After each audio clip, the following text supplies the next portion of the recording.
अमरावतीमध्ये जी दुर्दैवी घटना, शोक व्यक्त करणारी घटना त्या ठिकाणी झालेली आहे। या घटनेची उच्चस्तरीय चौकशी करण्याचे आदेश माननीय मुख्यमंत्री महोदयांनी दिले आहे। लवकरच आरोग्यमंत्री प्रकाश आंबेडकर, आरोग्य सचिव निपुण विनायक, आरोग्य राज्यमंत्री मेघना बोर्डीकर जी या घटनास्थळी जात आहे। 6 बालकांना तर आम्ही प्रायव्हेट हॉस्पिटलला शिफ्ट केला आहे। 36 बालकं बचावली आहे। प्रशासनाने खूप त्या ठिकाणी 3:30 वाजतापासून आम्ही प्रयत्न केले आहे। मी स्वतः या घटनेला 5 वाजतापासून मॉनिटर करतो आहे। या घटनेमध्ये जे 3 बालकं दगावली आहे, खरं तर हे फार दुर्दैवी आहे। त्यांचा जीव परत आणता येत नाही, पण त्या परिवाराला 5 लाख रुपयाची प्रत्येक परिवाराला मदत देण्याची घोषणा माननीय मुख्यमंत्री महोदयांनी केली आहे। आणि 6 बालकं जे प्रायव्हेट हॉस्पिटलला आहे त्यांची पूर्ण व्यवस्था आम्ही करणार आहोत। खरं तर ही घटना जी घडली आहे ती चौकशी आणि ती पुढे येईल, पण काही त्या ठिकाणी तांत्रिक चुकामुळं किंवा एखाद्या अग्निशामक व्यवस्थेमध्ये झालेल्या बिघाडामुळं किंवा चुकामुळं आज ते काही योग्य होणार नाही। सायंकाळपर्यंत रिपोर्ट येईल, पण त्यावर मात्र नंतर भाष्य करू। पण मला असं वाटतं अशा घटना पुन्हा या राज्यामध्ये किंवा अमरावतीमध्ये, नागपूरमध्ये होऊ नये याची आम्ही काळजी घेतो आहे। तसं नागपूरमध्ये गोधनीमध्ये एक MJPचा ऑक्सिजन, MJPचं पाणी पुरवठाची जी त्या ठिकाणी योजना आहे, तिथे जो एक सिलेंडर आहे ते सिलेंडर लीक झाल्यामुळं त्या ठिकाणी असलेल्या लोकांना 4-5 लोकांना आम्ही या ठिकाणी जे थोडा त्या गॅस गळतीमुळं थोडा त्यांना श्वसनाचा त्रास झाला होता, त्यांना ॲडमिट केला आहे, प्रायव्हेट हॉस्पिटलला ॲडमिट केला आहे। सॅच्युरेशन 98 आहे, एकाचं फक्त 88 आहे, पण ते सर्व धोक्याच्या बाहेर आहे। एक स्टोरेज असलेलं MJPच्या त्या स्टोरेज गोडाऊनमधलं ज्या ठिकाणी हा प्लांट आहे तिथलं एक सिलेंडर लीक झालं होतं, त्यामुळे ही घटना घडली होती। ती कंट्रोलमध्ये आहे, तिथे कोणताही जीवहानी झाली नाही। या दोन्ही घटनाची आम्ही चौकशी करून त्या ठिकाणी अंतिम मग आपण जनतेसमोर आणू आणि निश्चितपणे ज्यांच्या चुकामुळे हे झालं असेल त्यावर कडक कारवाई शासन करेल।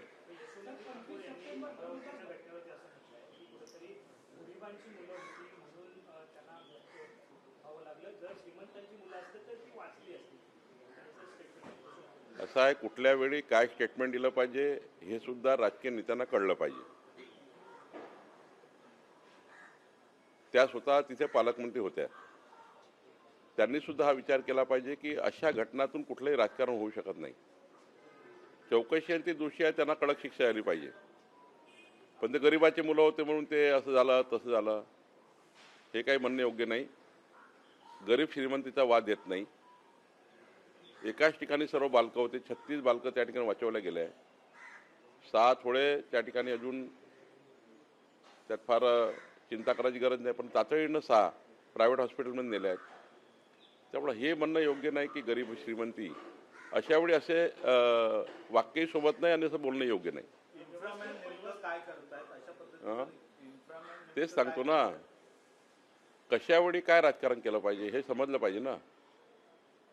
प्रत्येक वेळी राजकारणातून तुम्ही मुख्यमंत्र्यांना टार्गेट करणे, सरकारला टार्गेट करणे, हां हे मात्र खरं आहे की दोषीमध्ये कारवाई झाली पाहिजे, काही कडक कारवाई झाली पाहिजे, कोणालाही सोडू नये, सोडलंच नाही पाहिजे। पण याचा अर्थ असा आहे की इन्फ्रामॅन हे ते कुठल्या घटनेत काय कुठलं राजकारण करताय तुम्ही? तिथे मुलांना पाहायला गेले, घटनेची दखल घ्यायला गेले की राजकारण करायला गेले, हा या ठिकाणी प्रश्न आहे।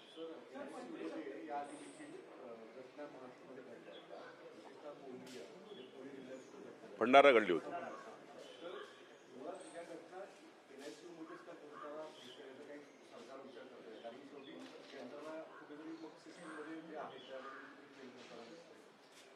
हेच सांगतो की जिथे फायर एक्सटिंग्विशर असतात किंवा तिथे फायरचे सिलेंडर असतात याचं योग्य मेंटेनन्स झालं की नाही, त्यामध्ये जे वॉल्स असतात वर लावलेले, जे वायू गळती झाल्याबरोबर ते वॉल सुरू होतात, ते वॉल का सुरू झाले नाही, जे आपण छताला लावतो पाण्याचे फवारे, कारण त्यांचा जसा स्मेल गेला तसं ते सुरू होतात.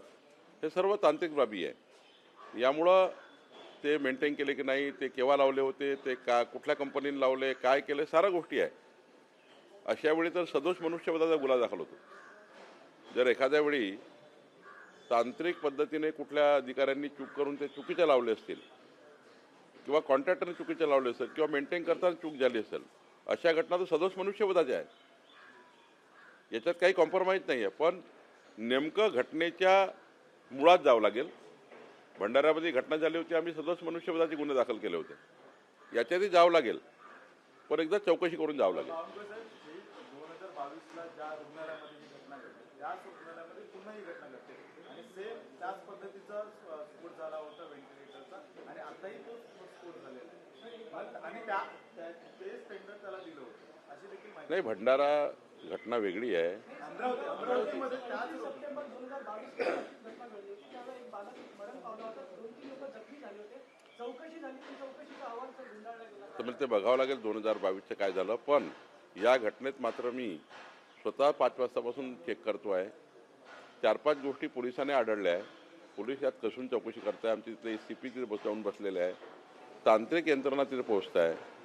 यामध्ये जर सदोष कोणी व्यक्ती आहे, कॉन्ट्रॅक्टर आहे, अधिकारी आहे, जो असेल तो, शेवटी 3 मुलं जाणं हे काही शोभण्यालायक नाही आम्हाला, कुणाला, तुम्हालाही नाही, मलाही नाही आहे.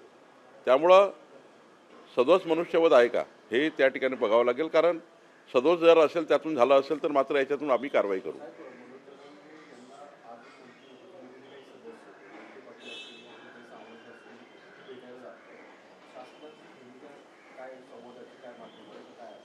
माननीय विखे पाटील यांच्या अध्यक्षतेखाली कॅबिनेट सब कमिटी आहे, ते योग्य विचार करतील. बरं, ओबीसी समाजाकडून देखील 1 तारखेला पुन्हा मोर्चा आहे, तो काढण्यात येत आहे. हाती पुन्हा हा मोर्चा काढण्यात नाही, मोर्चा काढण्याचे, आंदोलन करण्याचे सर्वांना लोकशाही पद्धतीने अधिकार आहे. त्यांच्या मागण्या ते मागतील. शेवटी संविधानाने प्रत्येकांना आपापले अधिकार दिलेले आहेत आणि त्यामुळं त्यांचं काही ओबीसी संघटनाचं म्हणणं असेल तर माझी कॅबिनेट सब कमिटी आहे, मी ऐकून घेईल. पण अजून तरी कुणाकडनं मला हे आलं नाही. मागच्या वेळी आले होते 4-5 निवेदन, स्वतः हाकेला मी बोललो होतं कॅबिनेट सब कमिटीमध्ये. अजूनही काही ओबीसी संघटनांनी मला या ठिकाणी कॅबिनेट सब कमिटीचे 2-3 निवेदन आले आहेत. माझ्याकडे 2-3 निवेदन आले. मी कॅबिनेट सब कमिटी घेणार आहे. कॅबिनेट सब कमिटीसमोर त्यांना बोलवणार आहे. पण अजून काही निवेदन त्यांनी दिले तर मी सुद्धा कॅबिनेट सब कमिटी समोर या सर्व निवेदनकर्त्यांना बोलवून शासन म्हणून त्यांचं म्हणणं ऐकून घेण्याची जी जबाबदारी आहे गव्हर्नमेंटची, ती आम्ही पार पाडणार आहे. इकडे विखे पाटील साहेब मराठा समाजाच्या लोकांचं म्हणणं ऐकून घेतील. मी या ठिकाणी ओबीसी संघटनांचं म्हणणं ऐकून घेईल. कारण या महाराष्ट्रातल्या 353 जातीचा, 18 पगड जातीचा ओबीसी समाज, त्यांच्या वेगवेगळ्या समस्या आहेत. प्रत्येक समाजाची परिस्थिती वेगवेगळी आहे आणि त्यामुळे त्यांचंही म्हणणं ऐकून घेणं आवश्यक आहे. मागच्या वेळी कुंभार समाज आणि वडार समाजाचं म्हणणं ऐकून घेतलं. आता या ठिकाणी मला 7 निवेदन पुन्हा आले आहेत, त्यांचंही म्हणणं ऐकून घेणार आहे. आणि ते म्हणणंच ऐकायचं नाही, निर्णय करावे लागतील. ते निर्णय आम्ही करणार आहे. काहीचं म्हणणं असं आहे की आम्हाला ओबीसी समाजाला त्या ठिकाणी जी काही आकडेवारी आमची आहे त्या हिशोबाने आम्हाला राज्याचं अनुदान मिळत नाही, अशी मागणी आहे. अशा वेगवेगळ्या मागण्या आहेत, त्या पूर्ण करण्याचा विचार आमचा आहे. पुण्यामध्ये ज्या पद्धतीने राहुल गांधी यांनी विद्यार्थ्यांसोबत संवाद साधला, तसाच नागपूरमध्ये नोव्हेंबर एंडिंग किंवा डिसेंबर अशा वेळी हा कार्यक्रम जो आहे तो आयोजित करण्यात येणार आहे अशी माहिती समोर. काँग्रेस पार्टी जी पद गेली आहे देशामधून आणि काँग्रेस पार्टीचा जनाधार खसकला आहे. हा जनाधार अशा कार्यक्रमाच्या माध्यमातून पक्षीय राजकारण कसं होईल किंवा पक्षाला या ठिकाणी कसं वाचवता येईल आणि पक्षाला वाचवताना युवकाचा वापर कसा करता येईल, याचा हा प्रयत्न राहुल गांधीचा आहे. माननीय मुख्यमंत्री देवेंद्र फडणवीसजींनी जे काही काल संवाद केला तो दिशा देणारा होता. विकसित महाराष्ट्र, विकसित भारताची नवी दिशा देणारा त्या ठिकाणी त्यांनी प्रयत्न केला. पण राहुल गांधीचा प्रयत्न हा राजकीय आहे. त्यांना यातून राजकारण करायचं आहे, आपला पक्ष मजबूत करायचा आहे. दुर्दैवाने एखाद्या पक्षाला अशी वेळ येतं युवकांना हातात घेऊन त्या ठिकाणी अशा पद्धतीचं युवकाच्या मनात संभ्रम निर्माण करून त्या ठिकाणी आपली संस्कृती विरासतबद्दल वेगळ्या पद्धतीने मार्गदर्शन करून माथे भडकवण्याचा प्रयत्न विद्यार्थ्याचा युवकांचा होते आहे, हे दुर्दैव आहे. तुम्ही युवकाचे संमेलन घेतले पाहिजे. त्यांना या देशाची विरासत, संस्कृती, सन्मान, आता हा कुठला सन्मान आहे? ह्या काय मार्गदर्शन करणार तुम्ही की आम्ही वंदे मातरमचे 2च कडवे म्हणणार? हे विद्यार्थ्यांना तुम्ही सांगणार आहे? युवकांना तुम्ही सांगणार आहे? युवकांना हे सांगणार आहे का हे राहुल गांधी की आम्ही 2च कडवे म्हणू? वंदे मातरमचे 2 कडवेच म्हणायचे? हा काँग्रेस पार्टीचा आग्रह, हा ठराव हे विद्यार्थ्याला सांगणार, हे युवकाला सांगणार का? आणि त्यामुळं राहुल गांधीचं आंदोलन हे केवळ जे विद्यार्थ्याची जे गुंज वगैरे आहे ते गुंज त्यांची नाही, विद्यार्थ्याची गुंज नाही, ही राहुल गांधीची गुंज आहे पुन्हा सत्तेमध्ये येण्याकरता.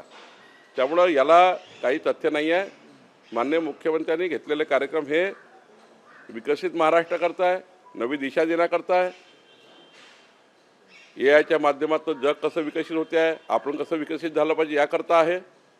आणि त्यामुळं आम्ही जे करतो आहे ते सरकार म्हणून त्या ठिकाणी विद्यार्थ्यांना आणि कुठल्या संघटनेने अजून काही कार्यक्रम घेतले, मुख्यमंत्री गेले, ते या ठिकाणी दिशा देणारे कार्यक्रम असतील. पण राहुल गांधीचे कार्यक्रम मात्र राजकारणाकरता असतील. सर, महायुती समन्वय समितीची आज महत्त्वाची बैठक आहे. मुख्यमंत्र्यांच्या उपस्थितीमध्ये ही बैठक पार पडते. आता गेल्या काही दिवसांपासून वेगवेगळ्या चर्चा देखील सुरू आहेत की दोन्ही राष्ट्रवादी एकत्र येतील. त्यामुळे या सगळ्या संदर्भात देखील या बैठकीत काही चर्चा होणार आहे. मागच्या महायुतीच्या समन्वय समितीच्या बैठकीत आम्ही सर्व 6 जे सदस्य आहोत, समन्वय समिती 6 मंत्री आहोत, आम्ही आग्रह केला की मुख्यमंत्री, दोन्ही उपमुख्यमंत्री यांनी आम्हाला वेळ दिली पाहिजे आमच्या समन्वय समितीला, 6 मंत्र्याच्या समितीला. आणि म्हणून माननीय मुख्यमंत्री आणि दोन्ही उपमुख्यमंत्र्यांनी वेळ दिली आहे. आम्ही या ठिकाणी 6 मंत्री बसून प्रत्येक आठवड्यात मंगळवारी चर्चा करतो राज्याच्या महायुतीबद्दल, सरकार म्हणून काय करायचं, सरकार म्हणून काय जबाबदारी आपली आहे. आता या ठिकाणी अनेक गोष्टी आम्ही मार्गी लावल्या आहेत. DPCच्या कमिट्या मार्गी लावल्या, DPCचे फंड मार्गी लावलेत, राज्याचे जे काही सर्व राज्याच्या वेगवेगळ्या विभागाचे फंड आहेत त्यांचा निर्णय झाला. आता महामंडळाची चर्चा चालू झाली आहे. सोबतच आम्हाला काही मार्गदर्शन पाहिजे आमच्या 6 मंत्र्यांना. शेवटी आम्ही काही पूर्ण थोडी आहे, आम्हाला वरिष्ठ आहेत. तर मुख्यमंत्री आणि दोन्ही उपमुख्यमंत्र्यांनी आमच्या 6 मंत्र्यांशी बसून समन्वय समितीच्या आम्हाला काही मुद्दे आहेत त्या मुद्द्यावर चर्चा करणार आहेत. काही संबंध नाही आहे. मी वेळ घेतला, मी स्वतः मुख्यमंत्र्याचा वेळ घेतला. मी स्वतः मुख्यमंत्री महोदयाकडे गेलो आणि सांगितलं 6 मंत्र्यांना आमच्या ही चर्चा करायची आहे.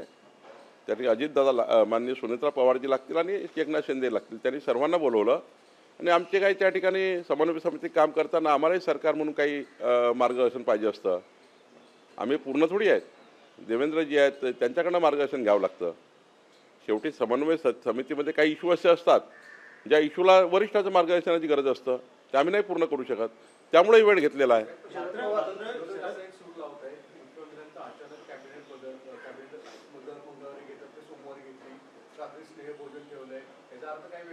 मंगळवार, बुधवार सलग त्यांना प्रवास आहे मुख्यमंत्र्यांना. सोमवारी कॅबिनेट घेतली आणि मुख्यमंत्र्यांनी आपल्या कार्यक्रमाच्या रचनेत व्यवस्थित त्या ठिकाणी जर कॅबिनेट घेत त्याला काय. आणि मी सांगतो आहे, आम्ही 6 मंत्र्यांनी मुख्यमंत्र्यांची वेळ घेतली आहे, दोन्ही उपमुख्यमंत्र्यांची वेळ घेतली. काही समन्वय समितीमध्ये असे इश्यू आले ज्यामध्ये आम्ही मार्ग काढू शकलो नाही. त्यामध्ये मुख्यमंत्री आणि दोन्ही उपमुख्यमंत्र्याला आम्ही 2-3 विषय चर्चा करणार आहे आणि त्यातनीही बैठक लावलेली आहे. मागच्याच मंगळवारी बैठक लागली, तशी मंगळवारीच होती उद्या, पण कॅबिनेट आज आल्यामुळे आम्ही आज केली आहे. आणि मी सुद्धा उद्यापासून राजस्थानमध्ये आहे.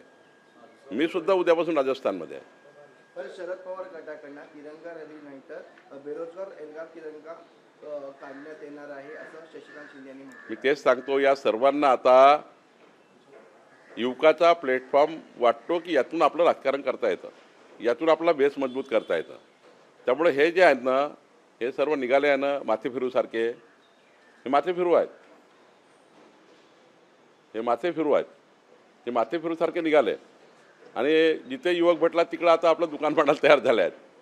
युवकांना खरं आपल्याला विकसित महाराष्ट्रात युवकाचं त्या ठिकाणी काय स्थान असेल युवकांना काय त्या ठिकाणी मजबूतीने त्यांना समोर आणलं पाहिजे, युवकाची प्रगल्भता अजून त्या ठिकाणी कशी या ठिकाणी मजबूत केली पाहिजे, युवकांना प्रचंड कारण आजचा युवक हा आमच्यापेक्षा कितीतरी ॲडव्हान्स आहे, आजचा युवक हा आमच्यापेक्षा 20 पटीने ॲडव्हान्स आहे. अशा युवकांना काय आपण चांगल्या पद्धतीने जर पुढं नेलं तर आपला भारत जगातला सर्वोत्तम भारत होऊ शकतो.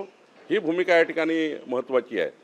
आणि यांना दुकान मांडायचं आहे, यांना दुकानदारी करायची आहे, त्यामुळे यांची दुकानदारी बंद होणार आहे, काळजी करू नका. असे कार्यक्रम गुंजवून घेऊन राहुल गांधीची गुंज होणार आहे, काही होणार नाही. भावलपुर साहब हिंदी में जानना चाहते हैं कि कैबिनेट रिपोर्ट की गई, स्नेह भोजन रखा गया, कोऑर्डिनेशन कमेटी की बैठक रहेगी, मुख्यमंत्री मार्गदर्शन करेंगे, कई चीजें सामने सुनने में आ रही है कि बदलाव होगा, कोई कह रहे हैं कि पवार की पार्टी आपके पास आएगी, आखिरकार यह अफवाह का बाजार है.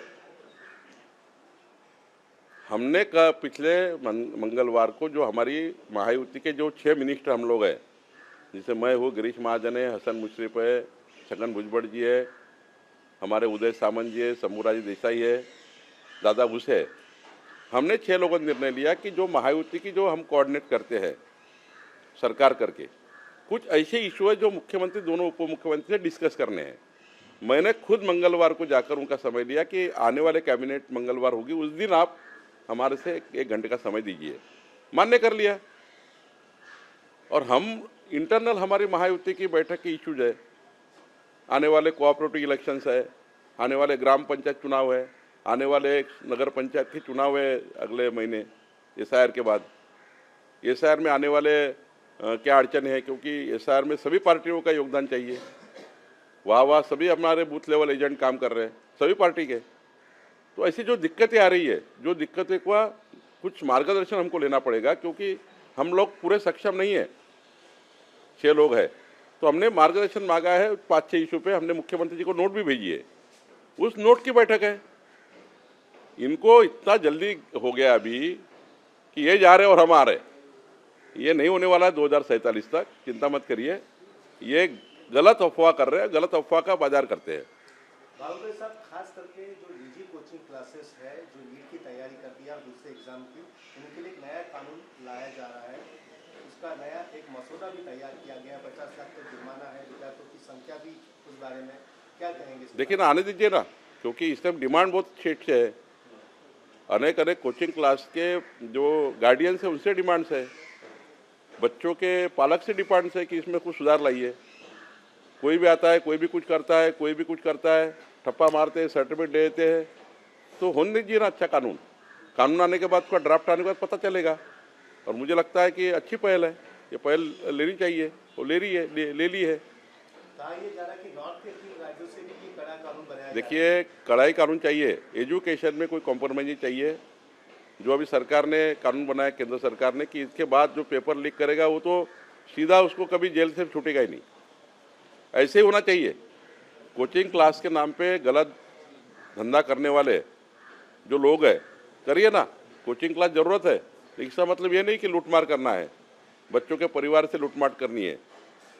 कोचिंग क्लास का भ्रम पैदा करके बच्चों को, हम भी पढ़े हैं, हमने कभी कोचिंग क्लास की नहीं है, जिला परिषद स्कूल में पढ़े हम. तो निश्चित रूप से कोचिंग क्लास चाहिए क्या, तो चाहिए, लेकिन कोचिंग क्लास की कुछ SOP होनी चाहिए, उसका कुछ नियम होना चाहिए. लूटमार चलती कभी कभी. जो एजुकेशन है वो एजुकेशन में जितना पैसा लेना चाहिए उतना लेना चाहिए. गरीब बच्चे होते हैं, सब लोग दे नहीं सकते. तो सारे लोगों की सुधार होना चाहिए. कोचिंग क्लास की आवश्यकता के साथ साथ सुधार भी होना चाहिए, SOP भी होनी चाहिए, उसमें आवश्यक बदल भी करना चाहिए. कोचिंग क्लास भी चलना चाहिए, लेकिन आवश्यक बदलों के साथ चलना चाहिए. आज मुंबई में एक जगह पर ऑटो वालों ने विरोध प्रदर्शन किया. आज आता मी आपल्याला एक महत्त्वाची बातमी देतो आहे. आज आमचे 57 तहसीलदार यांना डेप्युटी कलेक्टर म्हणून दर्जा दिलेला आहे. आज त्यांनी या ठिकाणी माझं अभिनंदनही केलं आहे आणि 25 नायब तहसीलदारला तहसीलदार म्हणून प्रमोशन दिलेलं आहे. आज महसूल खात्याच्या या प्रवासामध्ये महत्त्वाचा दिवस आहे. मी सर्व डेप्युटी कलेक्टरचं, सर्व तहसीलदारचं मनापासून अभिनंदन करतो.